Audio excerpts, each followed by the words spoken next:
Hello, and welcome to another episode of Activating Greatness, the show where we dig into what it really takes to lead with purpose, inspire performance, and create lasting impact. As always, I'm your host, Alec McChesney, and every episode we sit down with leaders, thinkers, and change makers who are unlocking potential in themselves, their teams, and their organizations. Here, we talk about the real stuff, leadership that drives culture, strategy that creates momentum, and the mindset that turns good intentions into game-changing results. Because greatness, it isn't a title, it's a choice. It's something that you activate every single day.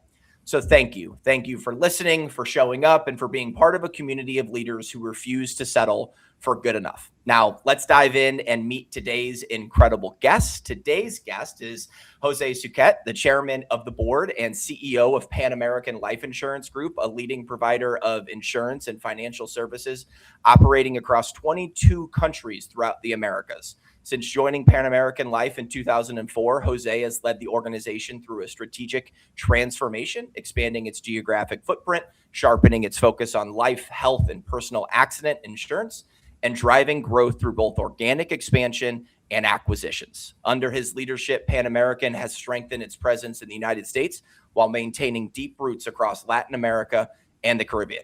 José is deeply committed to community engagement, governance excellence, and investing in people as the foundation of sustainable growth. José, for those that have listened to this show before, they know that I'm going to get really excited and jump right in to ask you a bunch of questions. But before we do that, would love to, give you an opportunity for those who maybe aren't familiar with you to give a little bit more of your background.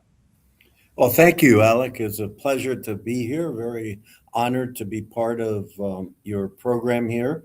And you guys have a tremendous reputation. And I can tell you that this is my 21st year as the CEO. So I have defied the longevity statistics of a CEO by probably a multiple of 3 times at this stage, and it's been a lot of success, but also a lot of trials and tribulations. And part of my discussion today will be that you can certainly learn more about the trials and tribulations that you can. As well as the success, but you learn more about the stuff that can go wrong and or goes off kilter, and what to do about it, and try and make sure that it doesn't happen again, especially the things that are under your auspices and under your control. But it's been a great ride.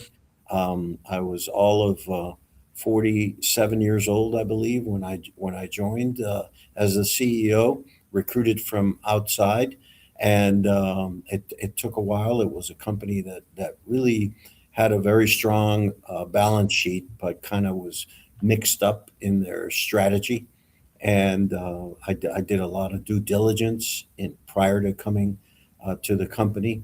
I hired my own consulting firm, and I gave them a 1-week assignment, and that was to tear apart the financials of the company, tear apart the strategy of the company, and help me build something that I could go on my first interview, even before my first interview, and really lay out what I thought this company was capable of doing. So, and it worked.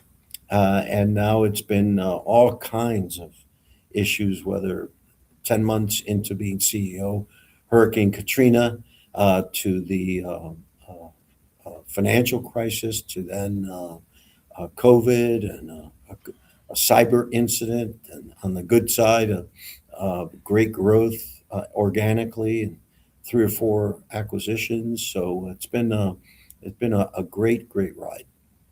Yeah. Well, I think even right out of the gate there with that answer, José, you made the case for why I'm really excited to dive into each of these individual topics. And, one of the themes of the Activating Greatness podcast has been learning more through those trials and tribulations than maybe some of the successes, right? It's easy to take the story of success and turn it into a positive. But the more that I dive into these conversations, it's also how did we handle the COVID-19 pandemic, and how did we handle Hurricane Katrina, and then what can we learn from a leadership perspective and from a team perspective in order to make us successful. And I think that's, one of the things that we're going to talk about with today's episode is culture and community and people investment, and really being intentional with that leadership focus. And so I think, just to get started, I'm curious, in your perspective,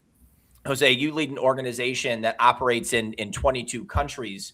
What have you learned about leadership when teams span cultures, they span languages, regulatory environments? How have you really put an emphasis on your leadership across this global team where we're not all under the same roof? And in a lot of ways, we're living in different environments, different cultures, and certainly just a different location as well. Well, quite a bit. The learnings have been extensive, and the way I went about it, Alec, after that initial due diligence, I remember my first day on the job. I came to my direct reports at that time that are not, for the most part, are no longer here. It's been a long time anyway. And I came with about 2 pages each of questions that I wanted answered about the different particulars of their areas of responsibilities. And they were shocked that on the very first day, I came with such an extensive list of questions. And so that was very important for me to get their points of view on what was going on, what had happened in the company, that the company was had struggled quite a bit with their strategy, and then I embarked on very heavy duty travel. Now, this is not like travel that I'm going to New York City or Chicago or LA or Paris or London or Mm, anything like that. This is, I'm going to Tegucigalpa, Honduras, and Guatemala City, and San Salvador. And so I traveled our whole territory. In the U.S.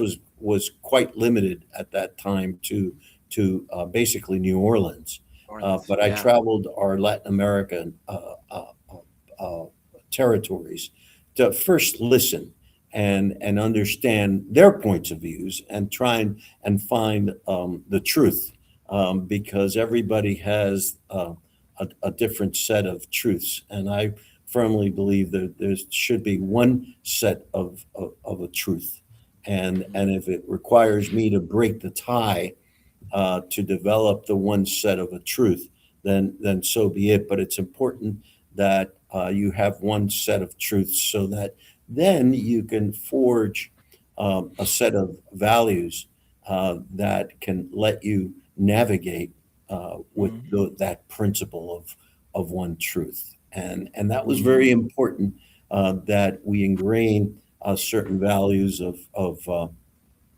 transparency and authenticity and integrity and certain things that were just not that you had zero tolerance for, yeah. and things that I didn't like, and but things that were absolute deal breaker. You're out of the company if you slipped in a few areas. That was very important after the listening tour, if you will, to then set up certain values, and then the leadership is very important when values are consistent and a and then it allows you to then develop the leaders in the different locations so that execution can be local.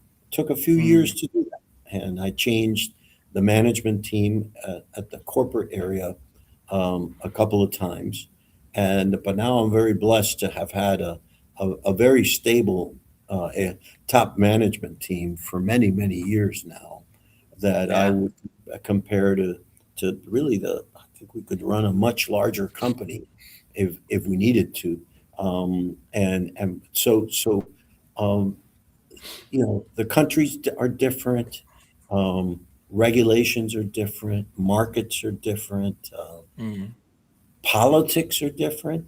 We've always tried to not take positions, especially in some of the countries. But what matters are the purpose, the value, the clarity, um, mm, the mission that we're in. yeah. Um, so for us, it was always about financial strength. Mm, And because the financial strength was the bedrock to allow us to be in the business that we're in, which is to pay claims.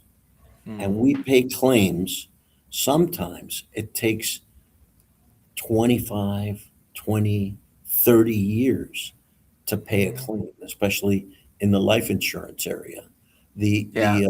the the health insurance might be more um, immediate or in a few years, but the life insurance is both health and life are when families or businesses are at their probably one of their most important times of crisis.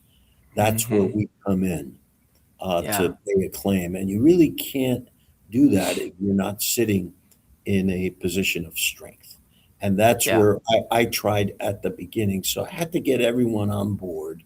Um, when they're out in the field and salespeople, many salespeople would really like the best performing product that pays the highest commission and that has Hmm. the 5 gold star level of service. Well, something has to give. You've got to really balance the three of them so that somebody can make money at it as well, Yeah. and then add to their financial strength in the equation, especially in a business like ours, where we're making promises basically to be Mm. there for when somebody needs us the most. Yeah. So much good there, Jose, that I want to follow up on. The first is that one set of truth, having that true north that the company is operating off of. And a lot of times at Velocity, we refer that as, what are those mission statements, or how do we work together? What is that expectation of our team internally? So I love that that was the early on mindset from somebody who's being brought in probably by a third party or a search party bringing you in, a recruitment firm, and you say, okay, if I'm going to do this, I'm going to go on this listening tour and I'm going to learn everything that's happening, and then I'm going to instill the right way for us to move forward and really establish this culture and establish the expectations of what great looks like for Pan America. And so I'm curious now, we talk about that in 2003, 2004 timeframe, and you have Katrina, you have the financial crisis in 2008, and so on down the line. But you also have acquisitions, you have expansion, you have new products, new services that you're bringing to the table. How have you been able to protect what that looks like, protect that true north? How have you been able to strengthen that even as all of this change happens? And I know you mentioned, you had some change in the management team at the corporate, and then you've now had a long run with that management team. Has that been the key to the success, or what has been that level set to say this is who we are amidst all of the change, and we're not going to veer off into another direction? We know our true north. Well, my number one priority from the beginning, and continues to be today, has been talent and leadership development. Mm, And it started was who can be um, disciples and I'm not looking for people to drink the varnished, the tarnished Kool-Aid or anything yep. like that, but who can be the disciples that can follow our values and value proposition that I can entrust a line of business with a product line, a country to be the CEO with, and then build upon these people. And throughout the years, we've been able to create a bunch of people. That really helped us Mm. during our first major acquisition, which was um, in the advent of the financial crisis. The big insurance giant AIG got in trouble and was taken over by the federal government. And one of their subsidiaries, Alico, was determined to be put up for sale. And MetLife bought Alico, and I had a conversation with the CEO of MetLife back then, and said, you know, you have a number of smaller countries in that footprint that are not really going to move the dial for you, but they're perfect for us, and we could Mm. take these countries off your hands. And having a cadre of a team that was completely aligned with the values be the first exposure that the members of the team of Alico that we acquired had exposure to was very critical in them coming on board.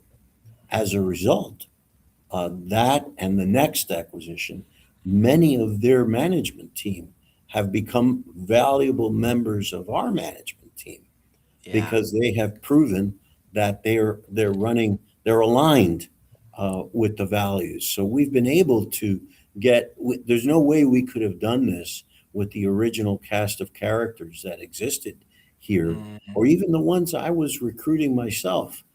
We had to bring in the best of the acquisitions that we were doing. So it's all about leadership. It's all about being able to um, uh, get people that will follow your vision and that you can then entrust and delegate your story to be able to execute the plan that you've laid out. So Mm. it all starts with talent and recruiting and leadership development.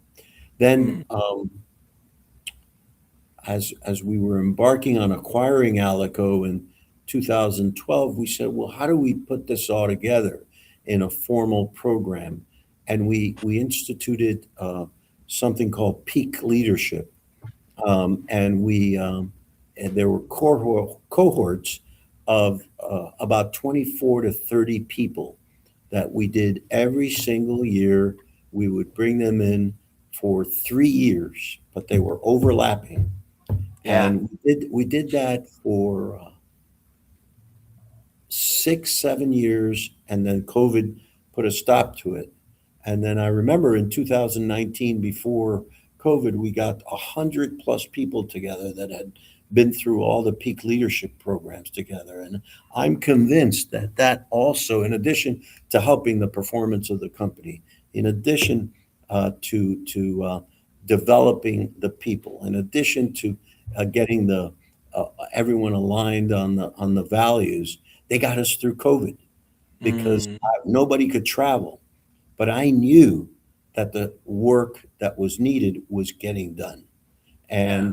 And I'm convinced that that opportunity for those 6 or 7 cohorts, maybe more or less, getting together 3 times a year in a smaller group of 24 to 30 people was instrumental in really building up that culture for the 6 years. A big investment of time and resources, but it worked like a charm. Yeah. Well, you're speaking our language, Jose, because that type of cohort with peak leadership is exactly like programs that we run at Velocity. We refer to them as emerging leaders, but 25 to 30 individuals are coming together. They're working on a project and they meet 3 to 4 times a year. And we see that recruitment, retention, that ownership of the mission and vision, right? And you mentioned you don't want someone to drink the tarnished Kool-Aid, but when they see the vision and they take ownership and have autonomy in the vision and mission as well, that's what allows them to go out and flourish. And I think you gave me a great segue to this next line of question, which is people are a growth strategy, right? When you have the right people in the right seats and you invest in them and you do peak leadership and you give them the tools they need to succeed, you're going to reap the benefits of those decisions. I'm curious, one of the questions that I get a lot in this podcast platform, and people suggest that I ask, is how do you put that mindset of investing in people as a strategy? How does that impact your day-to-day decision making when you think about leadership development, when you think about, succession planning, day-to-day decisions, promotions, bringing people to peak leadership? How does people leadership and people as a growth strategy, how do you interweave that into the day-to-day operations as a leader of an organization the size of Pan American? Well, given the the succession that has already existed here, Yeah. uh, it's important to go down in the organization. I'm known to meet with the mailroom person as I am with my direct reports and people in between. So I'm known to have, I love skip level meetings. I know that I don't have the right leader if somebody is worried that I'm meeting with somebody below them. Yeah. So that's very important for me.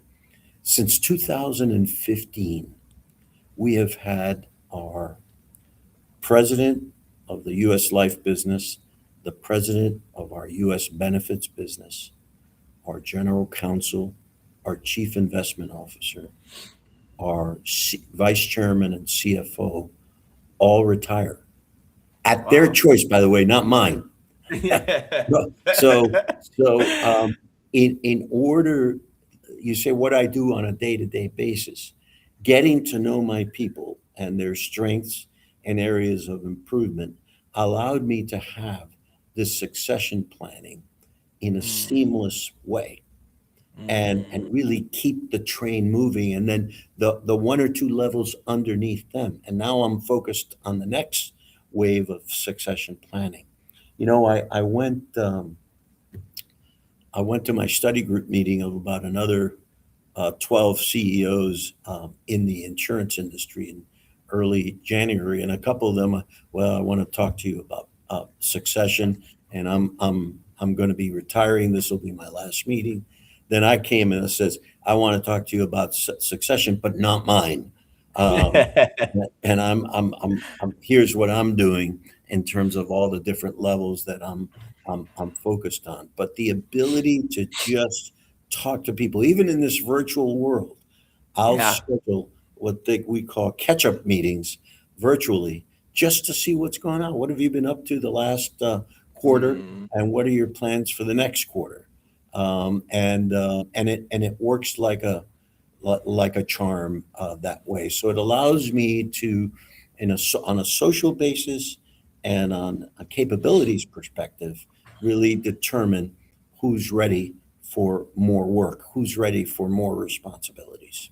yeah.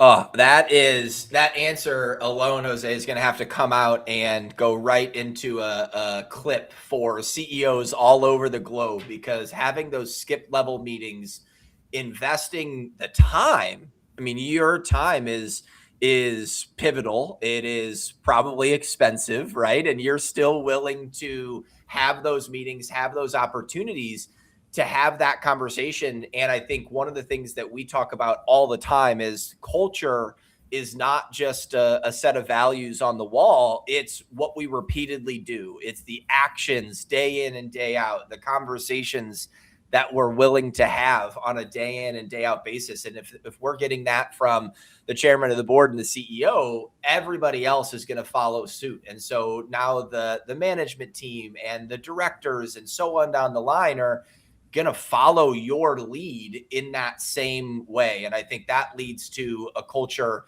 that people want to work with and that people want to work for. So I love to hear that, and it's definitely something I'm excited to share, because it's what people are looking for out of leadership as well. Yep. I love it. Well, let's go. We've got two more questions here, and then we're getting to our rapid fire.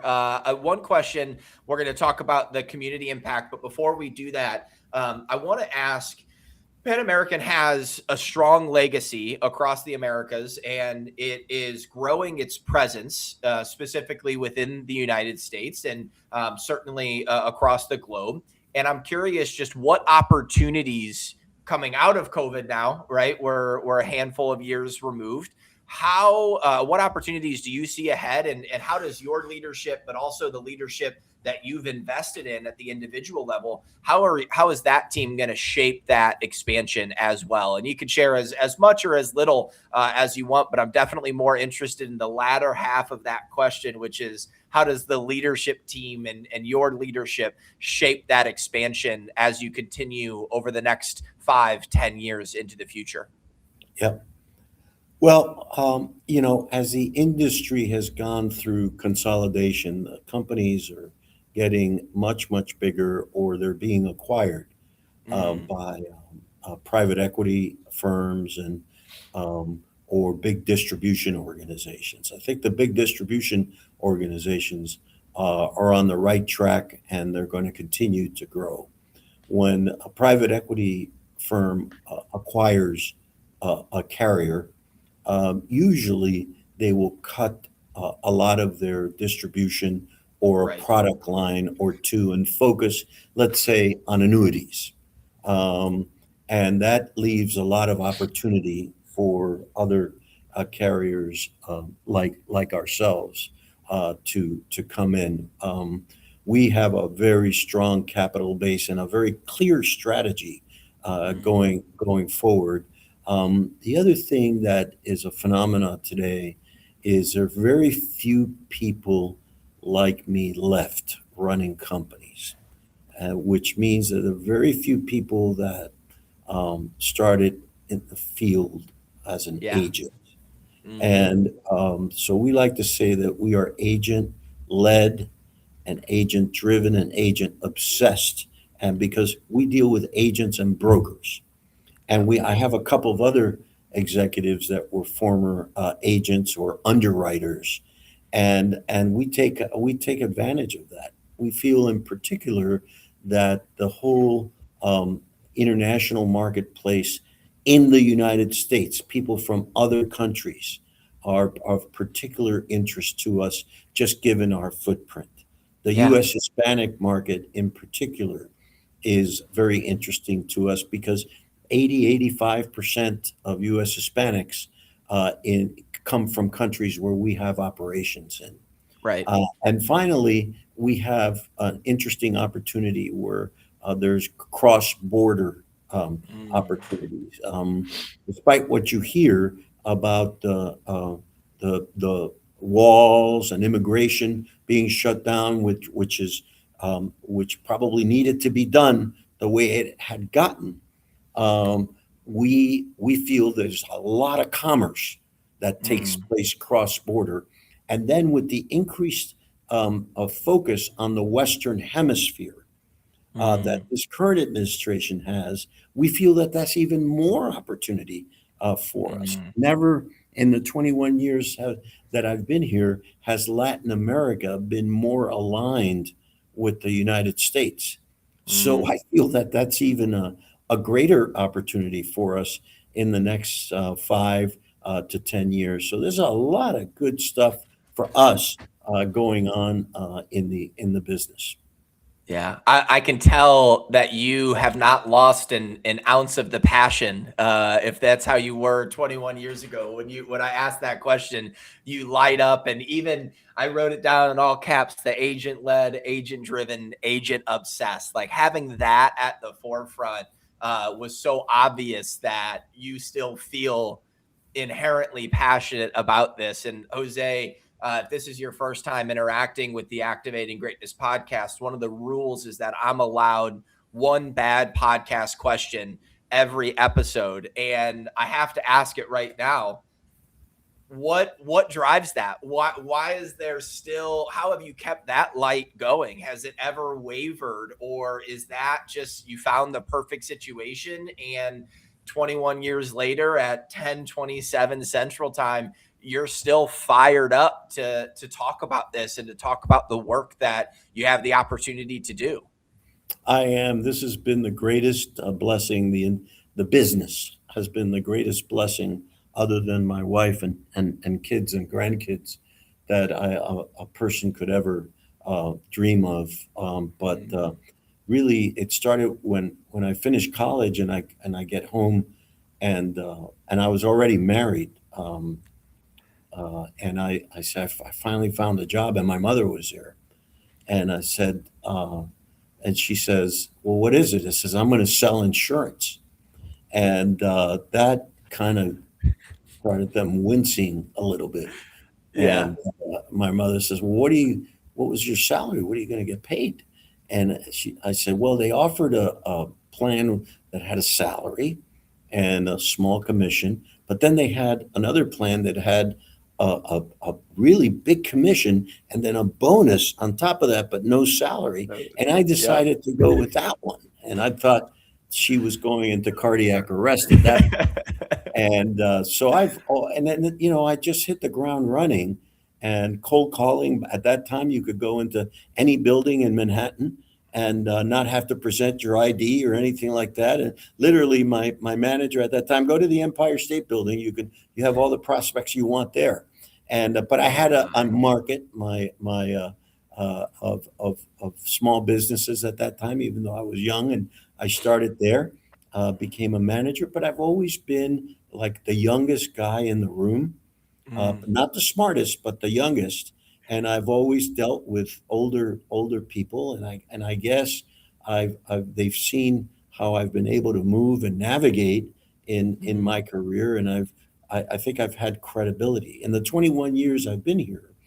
I think I've earned the credibility of our people, in a few ways. First, our employees. When I came in, I had to do some nasty things that a new CEO, and I had to downsize. But mm. I told them that I'm only going to do it once.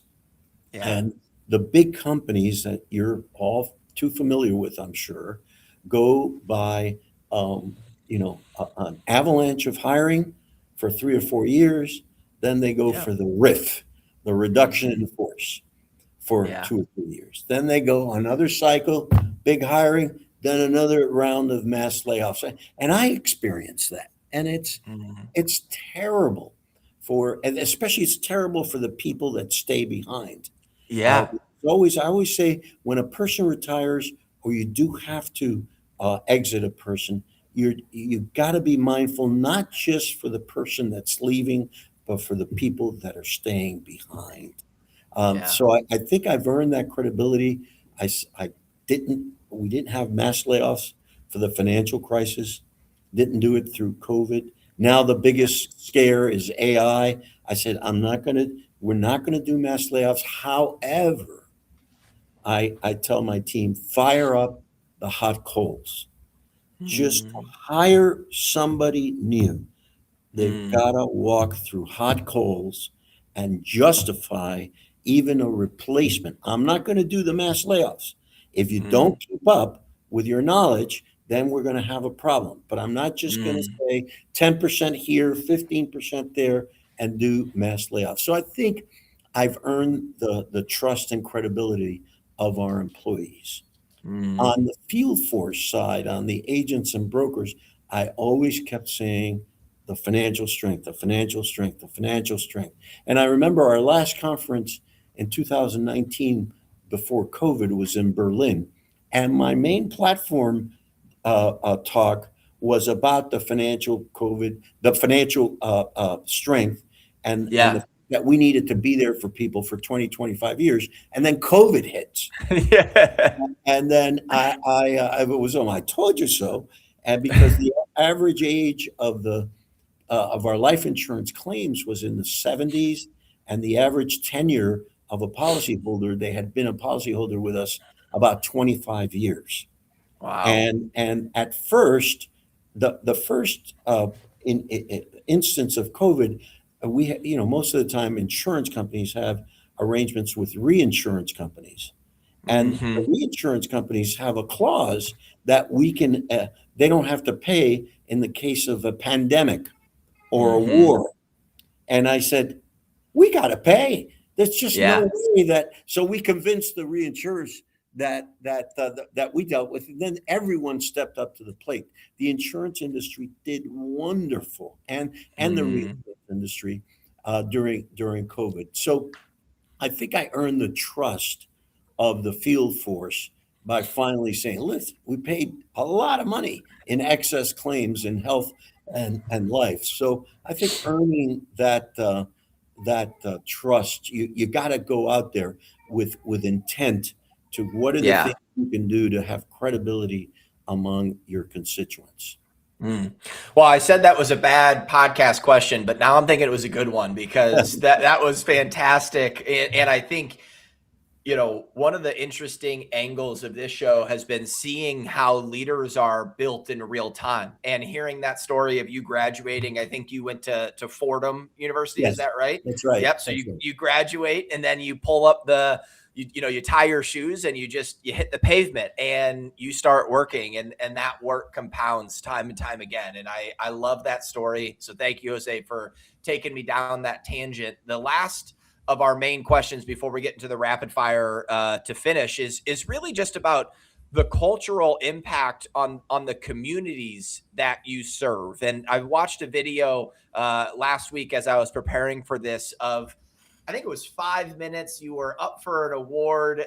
They were honoring you. And for 5 minutes, 20 different people just spoke about how much you cared about the community, how much you cared about the impact that you make at the organizational level, but also at the individual level. And I'm curious, is that your upbringing? Is that just, hey, we want to be known as a positive light in the industry and in the community? What has led to that commitment for the community, for governance? Why is that so important to you, to Pan American, and to ultimately your leadership as well? Well, I think it really started when I moved from New York to Miami to take over a business for then Mm, Equitable, and I felt that we needed to make our a name for the firm. So we had at that time Miami was just a small town compared to what it is today. That would have been in 1985, early yeah. '85. And so I started trying to research. One of them was United Way and the Tocqueville Society, and then started getting involved in a couple of the chambers and things like that. And then I hired the first marketing director ever in one of the agencies who introduced us, Sherry Lindenberg, and we Yeah. came up with an idea together called civic marketing Mm, and civic marketing.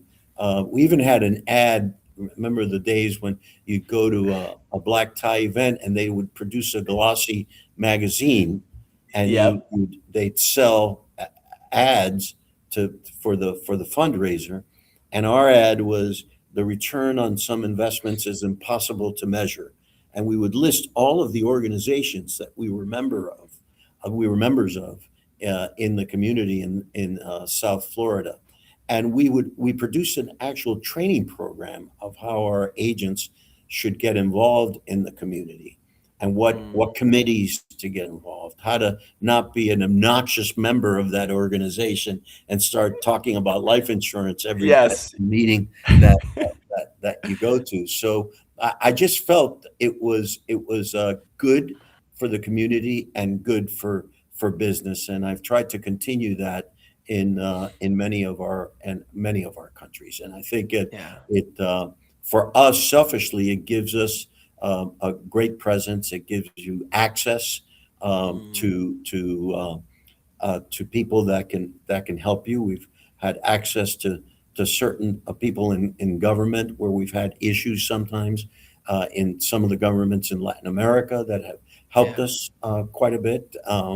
So it's really helping communities while at the same time without any expectation, knowing that'll come back in spades to help Yeah. you as well.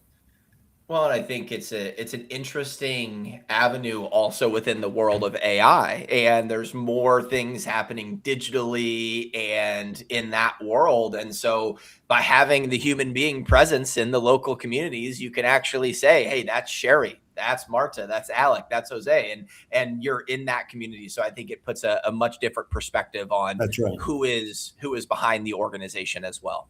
That's right. That's right. Well, Jose, this has been 30 minutes of absolute gold. We've got to go through some rapid fire questions. So I'm going to move you into the spotlight here in a second. And I'm going to ask you a handful of rapid fire leadership questions right here. 4 questions, about 30 seconds each. And then we'll wrap up. Question number 1 is, what is one leadership habit that you rely on every day, no matter what? Be authentic. Mm. Is I'm transparent and authenticity are critical. People really never guess what I'm thinking or what I am. My wife has had a significant health issue for the last year, 15 months, and Mm. I've been very open about it. And people Yeah. hide some of that stuff. I've had 2 knee and 2 hip replacements in the last 5 years, and Wow. I feel great. And but everybody like kind of was knew about the progress of my knee and hip replacements for the Yeah. last 5 or 6 years. So I just let it all out. People Mm. don't guess, and then take care of your family, your health, and your business every day. I haven't felt this good in a long time because I've got all new body parts, but I just try and take care of myself Yeah. with a constant rigor of staying mentally engaged and physically active. Oh, I love it. And I think at the beginning in your initial answer to start this episode, you talked about the set of truth, the one set of truth and the values. And one of the values you mentioned was transparency. And I think that goes right in line with that authentic answer there That's for right. question number 1. I love it. Okay. Question number 2. What is the most underrated skill that a leader needs to be successful?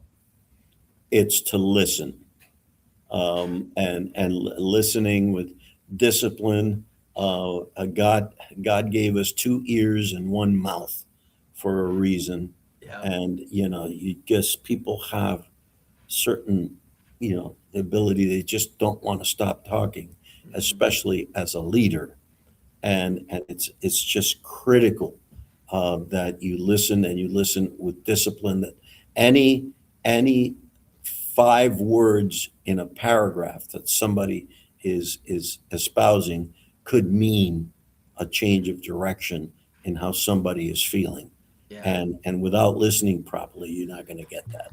Oh, I love it, and I think just that understanding of listening to understand, not listening to answer, right? And actually understanding what they're saying, why they're saying it, what the intent and impact of that is. That's right. It's fantastic. Question number 3 here on the opposite side.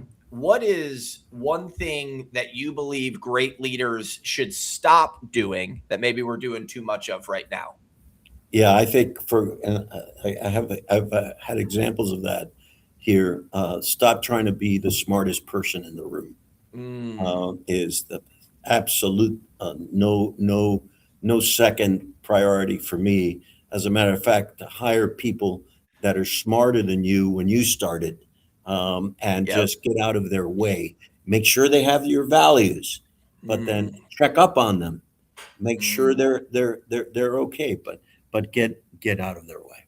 I just finished listening to Beyond Entrepreneurship 2.0 by Jim Collins, and he has a whole chapter on hire people smarter than you, give them Yeah, the tools they need, and then move out of the way. Let that's them right. do the thing that you hired them to do. I Yeah, love it. that's right.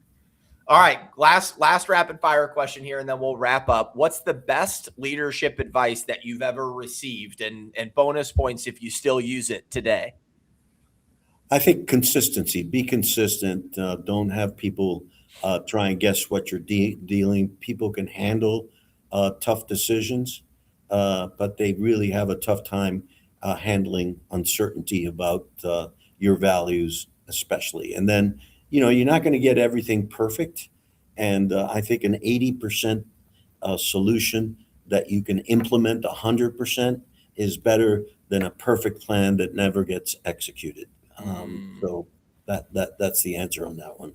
Jose, I have to give you a lot of credit here that your 4 answers in that rapid fire leadership all went back to answers earlier on. And I think that's the first time in our 15 episode history so far that someone has added their 4 answers perfectly into the rest of the episode. So I love that. I think it goes to the authenticity. I think it goes to the consistency that you are bringing. And one thing that was really ringing true for me in my preparation for this is how others talk about you, Jose, that this is not a one-off. This is something that you live and breathe every single day. So I really appreciate that and appreciate you taking the time to share this with us. And I think the last question that I'm going to ask as I'm bringing you back in the forefront here is, who is another leader in your world that you believe that we should interview next, right? Our whole goal with the Activating Greatness podcast is to tell really great stories, to share different perspectives like you have for us today. So who is somebody that is doing meaningful work that others within our world, within our audience, will be able to learn from as well, Jose? Well, if you could ever get him, the kid from Indiana, the quarterback from Indiana, Fernando Mendoza, my goodness, what a story this kid has. And his mother with MS, the way he led that team, all his answers, his faith. It's just remarkable, but I don't know if you get him. He's going to charge you a lot more than I'm charging, which is nothing. But this kid is just a remarkable young man. I just wish he's as successful as his life is in the NFL. But there's a fellow I admire a lot in the insurance industry, which is Mehran Asadi, which is the CEO of National Life, and National Life was a mid-sized company that's now much larger. Yeah. And he's been around maybe 2 or 3 years less than I have as the CEO, but he's made National Life as the number 1 seller in the United States of Index Universal Life, and he's a good industry friend, and that is certainly somebody that would be a great interview for you.